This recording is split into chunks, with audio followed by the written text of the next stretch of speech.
Okay, guys. They're readjusted here, resituated. Now, well, as I was saying, I do carry a little bit of food with me. I do have another pouch. This was an old canteen cover, and it carries a full MRE, and again, it just attaches to the hip of the hip pack. So I do have 2 days worth of food, conservatively. If I wanted to make it last, I certainly can. I can, there's enough there that, each MRE kit basically has enough for a lunch, breakfast, and dinner. Okay, is how I usually design mine. The bulk barn's a great place to go because everything you get is extremely lightweight, it's dehydrated. It takes nothing to get her started. You just need to boil up some water. So I have those things. I carry one of these little battery-operated glow sticks. They actually they work really well. It's got a little survival whistle on it, and it flashes. It's just an LED little thing. I'm sure it'll break really easy, but for what you pay for them, who cares, right? Again, it's lightweight.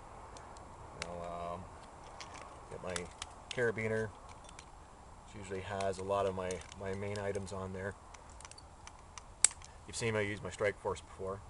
Okay, so I do have the Strike Force. Yes, there is an actual wet fire in the bottom of it.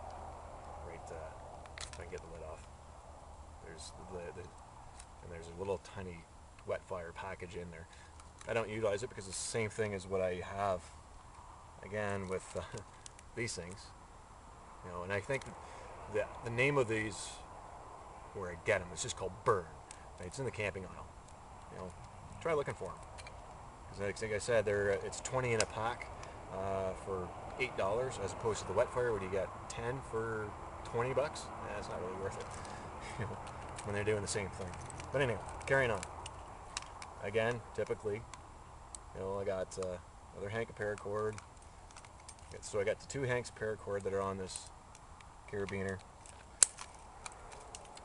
I also carry with me another survival whistle, the Coghlan one. Can opener, which has got duct tape on it just to hold it down. Carry like the Sawtooth Striker off the North 49 Fire Steels. They use similar, it's almost like a hacksaw blade. I carry it and keep it because it can be used for other things other than striking the fire steel. Actually, I find these trash the fire steel real quick because of the teeth, too aggressive. And a neat little item here. This is a little keychain flashlight, as you can see, but it's solar powered, right? Or solar charged. So it's got a little solar panel on there. Sun just recharges the battery on it. So it's great little thing, made by Power Fist. I got it at Princess Auto. I think it was $3. You smash it, who cares? For the price again, right? So that's basically what I carry on what would be considered the EDC kit for most of you. I do carry 2 axes. Maybe not necessary to go both at the same time. It's just this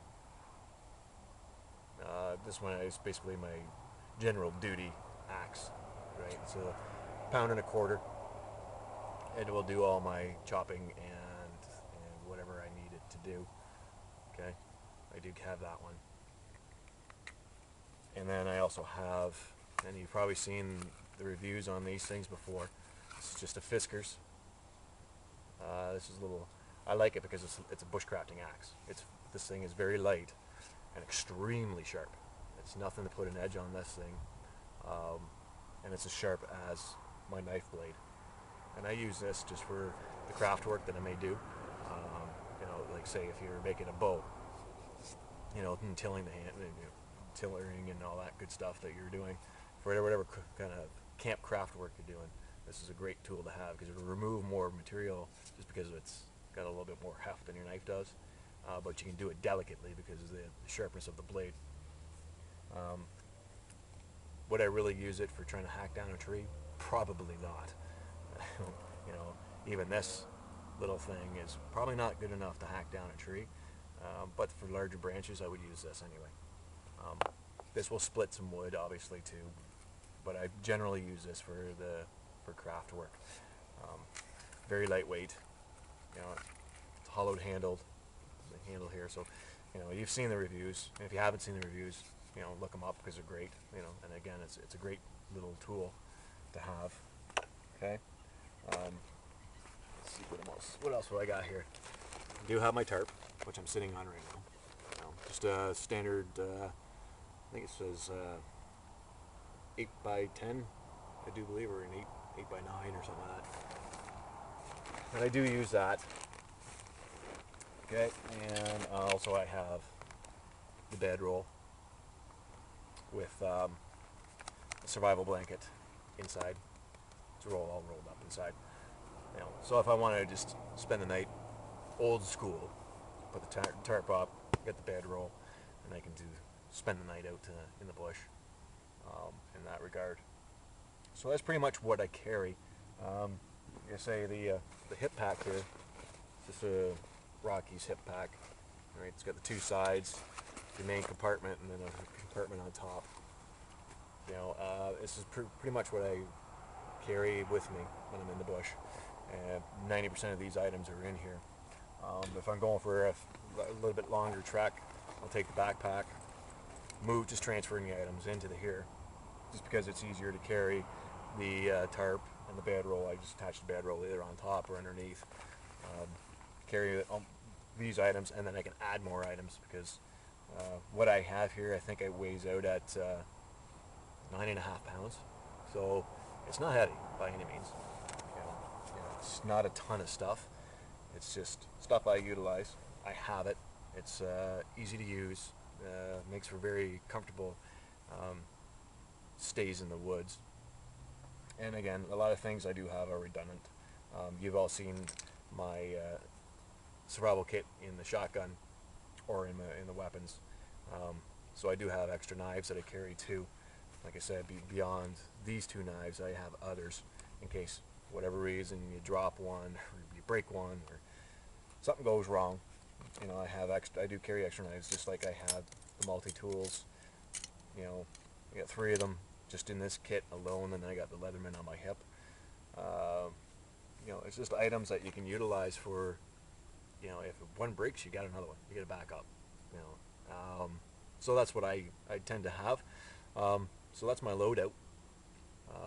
Like I said, it's not the end-all and be-all. It's you know, it's not a high-end kit. I'm the believer that you don't need to spend $1,000 on your kit to get the same work out of it. So,